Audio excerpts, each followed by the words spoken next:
Halo guys, jumpa lagi dengan saya. Di video kali ini saya akan membahas ROM terbaru dari Corvus. Untuk ROM ini saya menggunakan di Poco X3 NFC saya. Jadi kalau kalian HP-nya yang lain, kalian bisa cek aja di website resmi dari Corvus.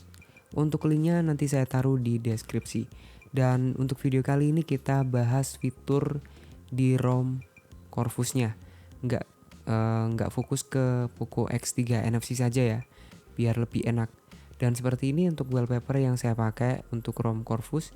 Jadi untuk ini ada fitur menarik. Di sini ada burung gagak. Kemudian kalau kita geser jadi banteng. Oke, menarik ini. Dan seperti ini untuk yang launchernya ya seperti ini, smooth parah. Untuk fitur dan lain-lain nanti kita bahas. Seperti ini, smooth parah men. Karena ini AOSP ya. Base-nya adalah Google Pixel Custom ROM. Dan ini bisa digunakan di HP yang support. Ya kalian harus meng-UBL agar bisa menginstal custom ROM ini. Kemudian untuk yang quick settingnya jadi seperti ini. Nah, di sini ada penambahan untuk tanggalnya di bagian pojok atas ini. Kemudian untuk aplikasinya itu sangat sedikit, tapi di sini saya sudah menginstal beberapa aplikasi yang saya butuhkan nantinya untuk di video berikutnya untuk mengetes performa di Poco X3 NFC. Dan kita bahas di kamera dulu. Untuk kamera di sini jelek parah men. Ini kamera dari Snapdragon, jadi tidak begitu recommend. Kalian bisa menggunakan ANE kamera atau kalian bisa menggunakan Gcam. Untuk Gcam banyak variasinya dan saya saranin itu kalian gunakan yang versi BSG. Oke. Kemudian kita bahas di fitur yang di Corvus ini. Untuk fitur di sini ya seperti ini. Fiturnya ada di Corvus setting di bagian atas. Kalau dulu ada di bagian sini, tapi sekarang sudah dipindah di bagian atas. Untuk tampilan di setting menurutku seperti di Google Pixel dan tidak ada penambahan yang menarik untuk tampilannya. Sedangkan yang di ROM sebelah seperti ROM Nusantara di situ sudah diubah besar-besaran. Sudah ada tampilan yang begitu mewah. Kalau yang ini standar ya. Oke, kita bahas di tentang ponsel kemudian di versi Android. Nah, di tiap HP itu ada yang versi Android 10 dan ada yang Android 11. Kalau kalian HP-nya sudah mumpuni untuk Android 11 ya gunakan Android 11. Kalau yang belum mumpuni dan RAM-nya masih kecil, ya biasanya itu mentoknya di Android 10. Nah, ini versi yang saya pakai 16.7. Untuk kode name-nya adalah Obsidian Official. Kalau kalian yang belum rilis untuk HP-nya ya kalian tunggu update-annya. Untuk linknya saya taruh di deskripsi semuanya. Oke, kita bahas di versi Android. Kemudian maintainernya belum ada untuk yang Poco X3 NFC. Kemudian untuk yang Poco X3 NFC versi kernelnya sudah di custom. Dia menggunakan Optimus Drang. Untuk Optimus Drang ini enak banget untuk daily driver. Kemudian SE unitnya enforcing, kemudian nomor versi buat kalian kalau ingin mengaktifkan opsi developernya ada di sini. Nah, kalian bisa tap, kalau enggak di bagian nomor versi yang ini. Kalian tap terus nanti akan muncul di bagian sistem ini. Oke. Untuk memori di sini ya seperti ini. Untuk rata-rata pemakaiannya 2,9 GB dan bebasnya itu cuma 5,1. Kecil banget ya. Yang namanya juga Android, membutuhkan RAM yang gede juga. Oke, kita bahas di fitur di Corvus ini. Yang paling saya suka untuk fitur di Corvus ini adalah fitur kustomisasi. Ya, tapi tidak begitu banyak untuk fitur kustomisasi di Corvus ini. Ya, contohnya notifikasi. Di notifikasi ada ambient display. Ya, kalau posisi mati seperti ini dia akan ada kelap-kelip di bagian samping layar. Di sini nggak ada notifikasi masuk, ya nggak muncul. Kemudian kalian bisa setting aja di sini, kemudian ada baterai like. Kemudian ada heads up dan masih banyak lagi di sini. Oke, kemudian ada gestur. Gestur bisa kalian pilih, di sini ada beberapa yang bisa kalian setting, yang bisa kalian aktifkan untuk miscellaneous. Lanjut, ada gaming mode. Di sini untuk gaming mode bisa menghilangkan notifikasi masuk saat kalian bermain game. Ya kalian tinggal tambahkan game yang kalian butuhkan. Misalnya game PUBG Mobile. Kemudian kalian bisa setting di sini. Di sini kalian bisa setting dan di sini. Oke. Kemudian kita lanjut. Ini banyak banget settingannya. Untuk animasinya ada di sini.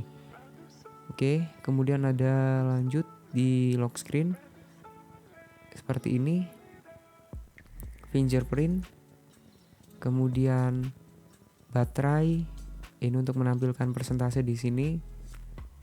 Jam, kemudian icon di sini kalian bisa setting. Quick setting. Untuk quick setting di sini tidak ada penambahan yang bagus. Biasa banget, tidak ada perubahan seperti warna. Kalian kalau ingin mengganti warna seperti ini nggak bisa. Tapi kalau yang di Nusantara itu bisa banget. Dan kalau ini nggak ada settingannya. Untuk traffic indikator di sini, bisa aman. Di sini ya seperti ini navigasi. Nah, di bagian ini kalian bisa pilih ya. Kalau ingin invert layout dari tombol back ke kanan jadi ke kiri bisa lewat navigasi ini. Itu settingannya. Kemudian di sini ada enable advanced restart. Nah, seperti ini contohnya. Kalian kalau restart dia akan ada muncul menu-menu seperti ini. Oke, paham?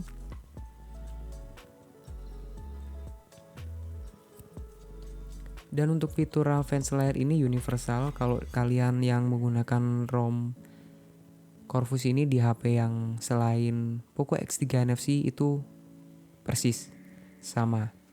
Karena ini official, jadi keseluruhannya hampir sama seperti ini. Kita lanjut. Untuk tampilan, ini yang paling saya suka. Geser ke bawah. Kalau HP kalian sudah support di 120 Hz, nanti akan muncul menu seperti ini.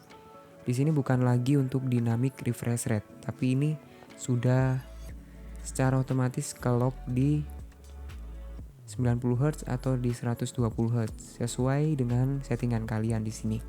Ini enak banget kalau kalian yang main game, kalian bisa setting 90 Hz atau di 120 Hz. Ya kalau kalian ingin hemat baterai ya 30 Hz itu bisa. Layar kunci nggak terlalu penting di sini. Tingkatan baterai untuk tampilan ambien nggak terlalu penting juga. Kemudian untuk penyimpanan. Nah untuk penyimpanan ini untuk sistemnya itu yang paling kecil cuma 18 GB saja. Sedangkan di ROM lain misalnya untuk yang Corvus ya. Misalnya untuk yang Pixel Plus UI kemudian di Nusantara ukuran sistemnya cuma 15 GB saja. Dan ini varian yang saya pakai adalah varian yang include GApps. Include GApps jadi ukurannya segini, sedangkan yang belum include GApps ya mungkin agak lebih kecil.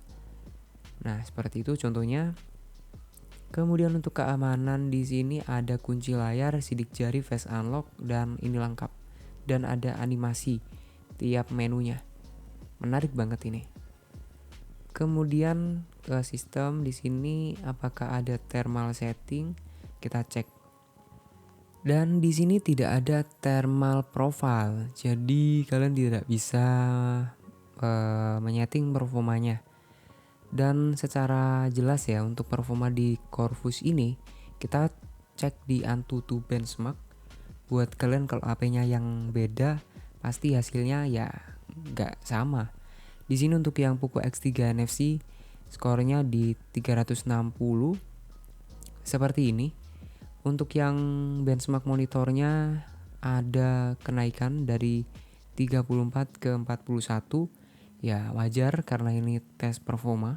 Selanjutnya untuk tes di bagian CPU throttling, seperti ini hasilnya. Nah, seperti ini hasilnya untuk di CPU throttling. Di sini saya tes di 5 menit dan hasilnya maksimalnya di 192.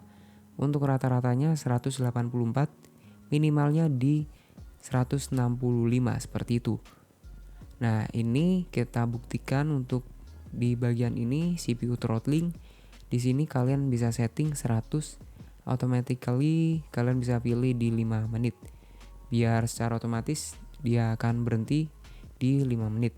Dan untuk hasilnya seperti ini. Di sini saya tidak menggunakan modul gaming apapun, jadi ini pure performa di Corvus. Dan bisa kalian lihat untuk yang number of thread-nya tadi saya ubah di 100, bisa tembus di 184. Segini. Nah, maksimalnya di 190 ya kan? Dan untuk yang tiap HP beda-beda. Kalian bisa cek aja sendiri, dan tiap developer racikannya beda-beda. Ada yang bagus, ada yang biasa aja. Jadi sesuaikan dengan selera kalian juga. Kita lanjut di bagian ini, rekaman layar. Untuk rekaman layar di sini karena Android 11 biasanya itu sudah support audio internal dan mikrofon. Seperti ini contohnya. Tapi untuk yang aplikasi seperti ini itu ada permasalahannya. Permasalahannya itu ketika kalian main game sambil record menggunakan aplikasi ini, dia tidak bisa merekam secara lama. Ya mungkin 15 menit itu sudah ngoyo atau sudah nggak kuat untuk merekamnya. Dan kadang aplikasi yang ini, rekaman layar ini tiba-tiba foreclose sendiri dan hasilnya nggak kesimpan. Dan untuk cara install ROM ini ya kalian harus sudah di UBL terlebih dahulu, dan jangan sampai salah untuk proses installnya, karena kalau salah ya nggak bisa menginstal ROM ini dan bisa terjadi boot loop jika kalian nggak mengikuti tutorialnya dengan benar. Dan gitu saja untuk video kali ini, untuk review singkat mengenai ROM Corvus ini dari segi fitur dan tampilannya saja. Untuk yang masalah performa nanti kita cek di video selanjutnya. Sampai jumpa, saya Joko Cahyono, bye.